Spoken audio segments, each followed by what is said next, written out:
මේ ලස්සන පරිසරේ යතිරා තාත්තත් එක්ක මොනවා කරයිද? ඉස්සරහට එයාගේ ජීවිතේ කොහොම වෙනස් වෙයිද?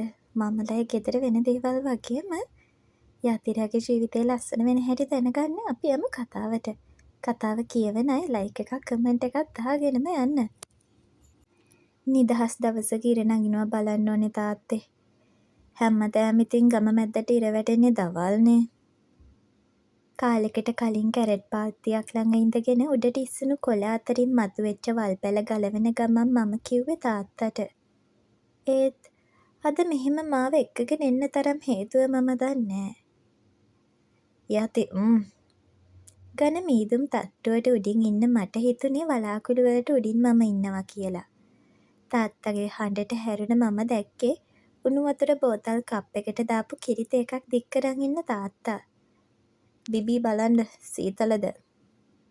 සීතලට වෙව්ලෙන අත් දෙකට උණුසුමක් දුන්න ඒ එළු කිරි තේ කෝප්පෙන් නැගුණු ඉඟුරු සුවඳ මීදුම් පටල අතරින් එන සිසිලස එක්ක මුසු වෙලා අමුතුම ජීවයක් ගතට එක්කලා. වටේ සීතලට කෝප්පෙට දාන පමාවට නිවෙන්න ගත්ත තේක හිමිහිට මම තොල ගෑවේ තාත්තත් තේක බොනකොට.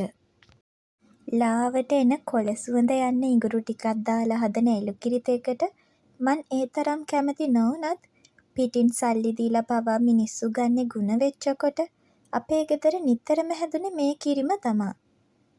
ඉස්සරහට කන්දෙන් තැඹිලි පාටට හුරු කහ පාට රෝස එළියක් මතුවගෙන එද්දී අහසේ තිබුණ තද නිල කෙමෙන් කෙමෙන් වෙනස් වුණේ බලාන ඉද්දී. හරි රවුමට එක එල්ලේ බලන්න අමාරු ඉර සුදු මීදුම් තට්ටුව මැදින් ආලෝකය පාකර හැරියේ රන් අසිපත් වලින් තීරු තීරු ලෙස කපා දමමින්. ඉර එළියට නටන පුංචි පිනිකුඩු වෙනස් වෙන ඉර පස්සේ දුවන් නැතුව පොළව සිපගත්තේ තව ටිකකින් පිච්චිලා යන්න වෙන බව දැනගෙන වගේ. පහළ මිටියාවත් වල හුළඟ එක්කෙන මීදුම තැනින් තැනට ඇදෙනවා පේද්දි අනෙක් ගස්වලට වඩා උස් ගස්වලින් වැටුණු දිය බිඳු ඉර එළියට රිදී පාටට දිලිසෙන්න උනේ මේ තරම් ලස්සන ඇති කියලා හීනෙන්වත් මීට කලින් නොහැදෙද්දී. බීලා ඉවර වෙලා මම කෝප්පේ එහෙම්ම තියාන ඒ මොහොත වින්දේ හිතේ තියෙන විසඳුම් නැති කප්පරක් ප්‍රශ්න එක්ක. යති ඔයා තීරණය කරන්ඩ අර ඉර වෙනවද නැත්තම් පිච්චෙන පින්න වෙනවද කියලා. මම හැරුණේ පහළ මිටියාවතින් එක්තරන් තාත්තගේ පැත්තට. මෙහෙ ඔයාට අමාරුයි යතේ. යන එක තමා හොඳම. ගිහින් ජීවිතේ හදාගන්න. මේ අප්පට ඕනම දෙයකට සමාව දෙන්න පුළුවන්. හැබැයි අවුරුදු දෙකක් කොහෙදවත් යන බල්ලෙක්ව ලොකු වුණා මට වඩා. ඒකයි මට දුක යතේ. දාගෙන ඉන්න සපත්තුවෙන් බිම හැරෙන විදිහට තද කරමින් තාත්තා කියද්දි බංකුවෙන් ටිකක් තල්ලු වුණ මම ඔළුව තියාගත්තේ ඒ උරහිසක.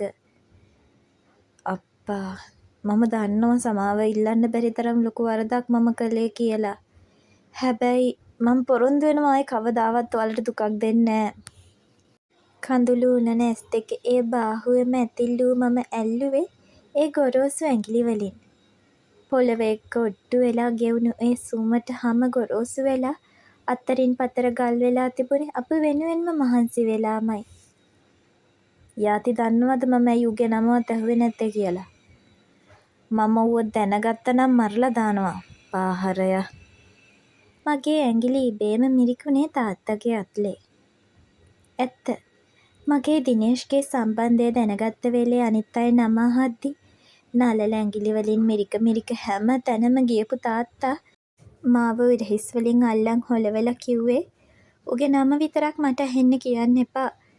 මට උඹට රිද්දන්න බැරි වුණාට ඌට ඒක කරන්න පුළුවන් කියලා.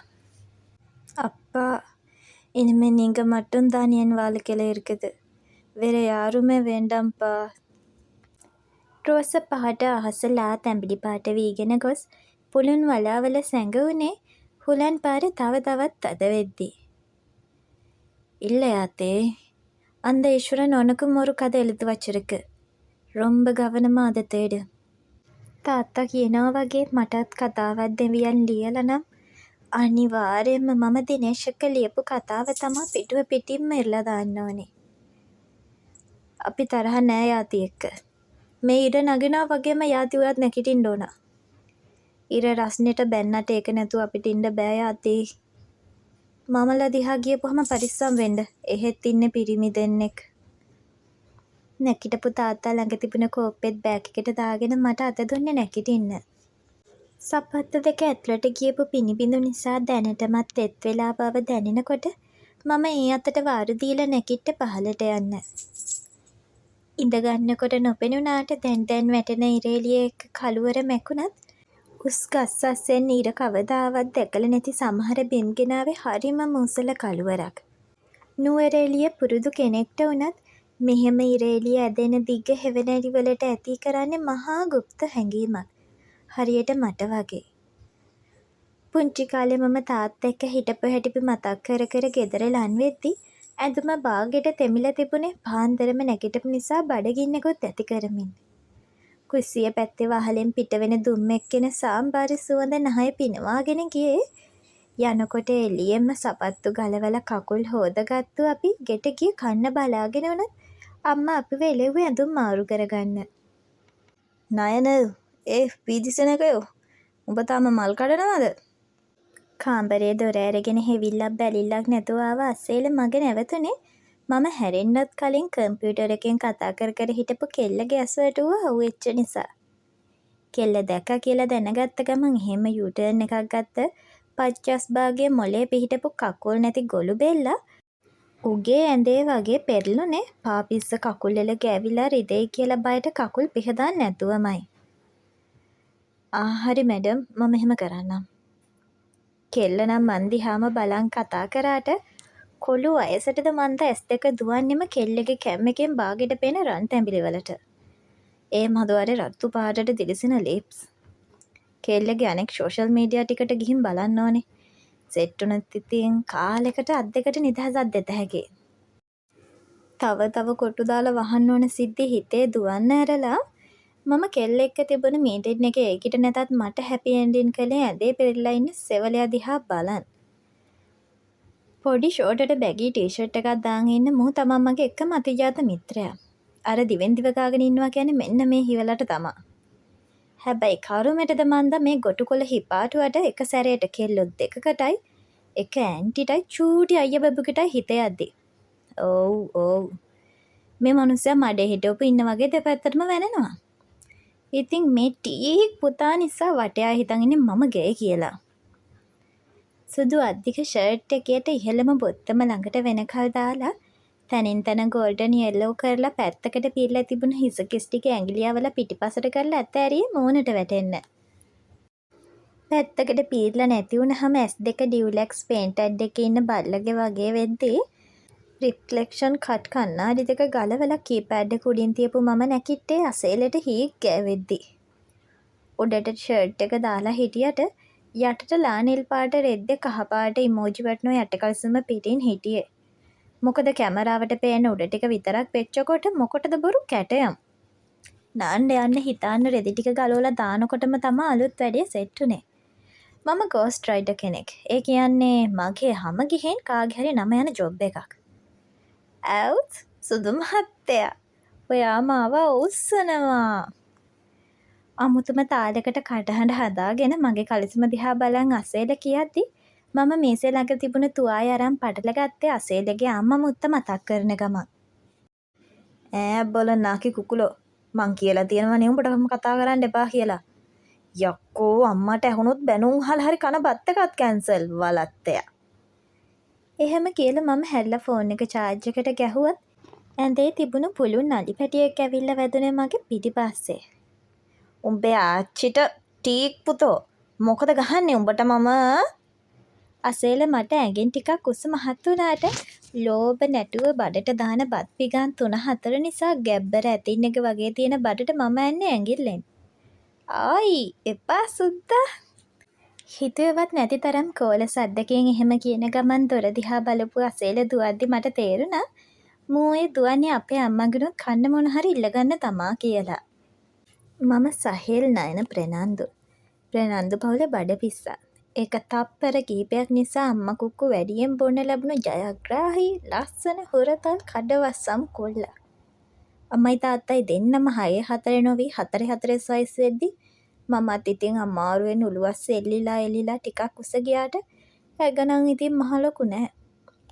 ගෙදර තියෙන පොඩි පොඩි ජිම් කෑලි ටික එහෙට මෙහෙට උස්සලම යාන්තමට තියෙන ඇඟ ගානට තියන් යන්නේ ලාවට තියෙන සික්ස් පැක් එකක් එක්ක. ඒත් ඉතින් තියෙන මට ඇරුණහම ඒක පේන්න නම් අනිත් අයට උදළු ගාන්න වෙනවා. මොකද සුදට හුරු කහපාට හම පුරා කැට පොහොර දාලා වවපු ගාන්ට රෝම තිබුණත් ගහපු පච්ච ටික නම් ඉතින් ලස්සන්ට පේනවා. සම්පූර්ණ අත් දෙකත් දකුණු උරහිසේ ඉඳලා පපුවෙත් එක්ක ටැටූ චිත්‍ර වෙලා තිබුණ මම ආසම දේවල් වලින්. ඒකෙන් මම ආසම එක උනේ වම් පැත්තේ නිකටට පහළ ගෙල මත කොළ පාට බෝ එකක් එක්ක ගහපු ඕ නෙගටිව් එක.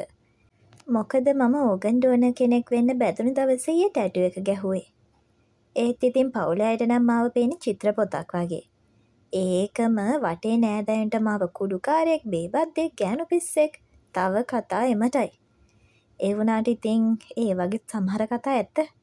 හරියට ගැහණු පිස්සා බේබද්ද වගේ.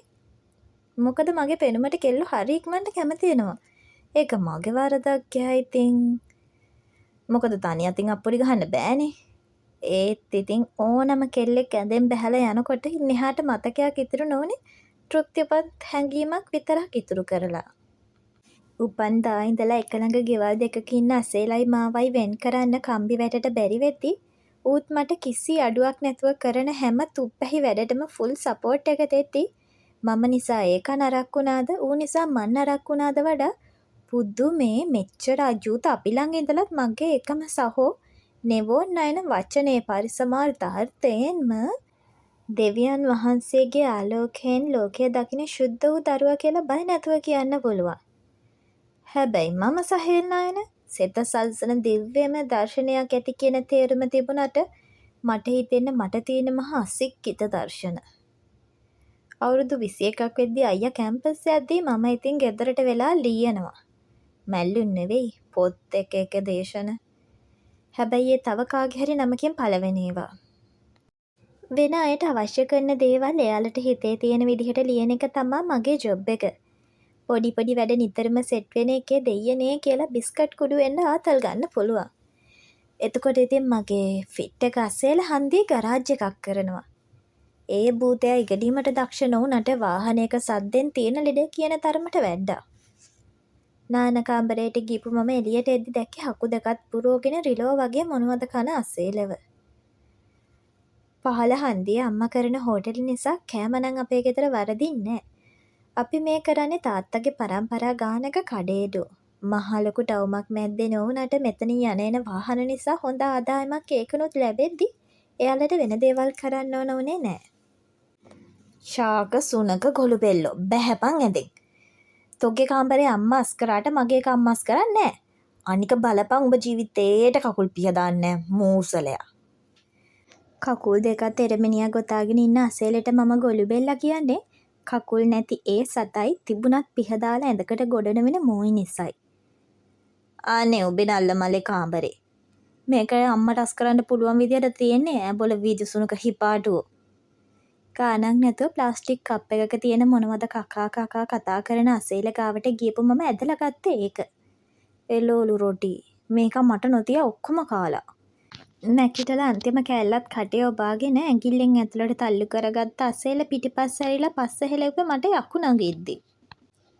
හොලවන පස්සට කකුලෙන් පොඩි පහරක් ගහපු මම උගේ ඇඳුමෙන් ඇඳගෙන ගිහින් කාමරෙන් එළියට දාලා දොර වැහුවේ මෝ ඉස්සරහා රෙදි මාරු කරලා වටේ උන් දැනටම දාලා තියෙන බයි කාඩ් එක රියල් කරගන්න ඕන නැති නිසා.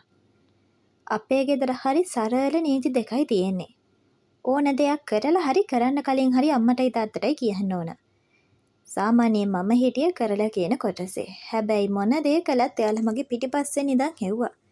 මම මේ ගානට හරි හොඳ පුතා වෙලා ඉන්නේ ඒ දෙන්නගේ ආදරය නිසා.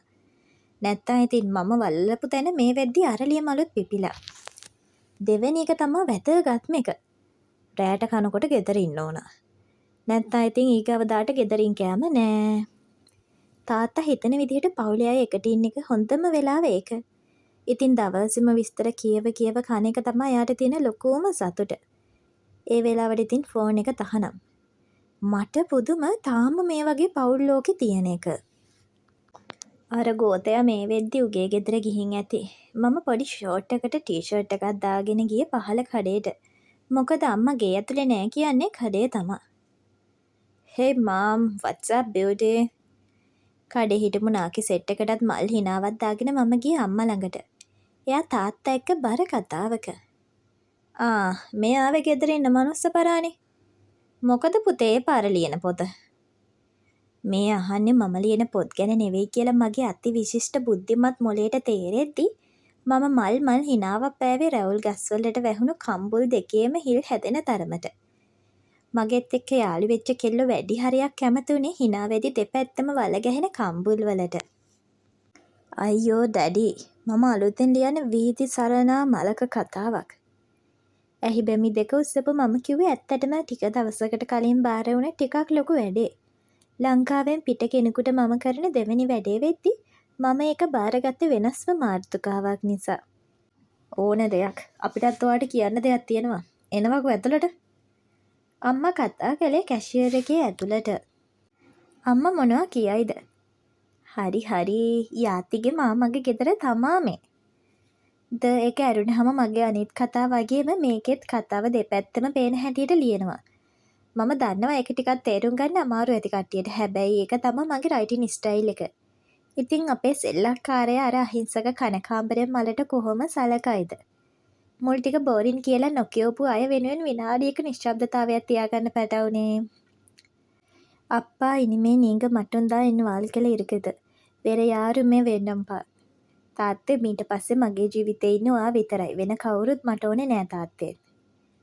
இல்ல யாத்தி, அந்த ஈஸ்வரன் உனக்கும் ஒரு கதை எழுதி வச்சிருக்கு. ரொம்ப கவனமா அது தேடு.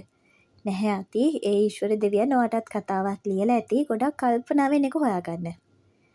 බයි කියලා සරලව කියන්නේ පිරිමි සහ ගෑනු අය දෙපාර්ශ්වයටම ආකර්ෂණය ඇති අයට.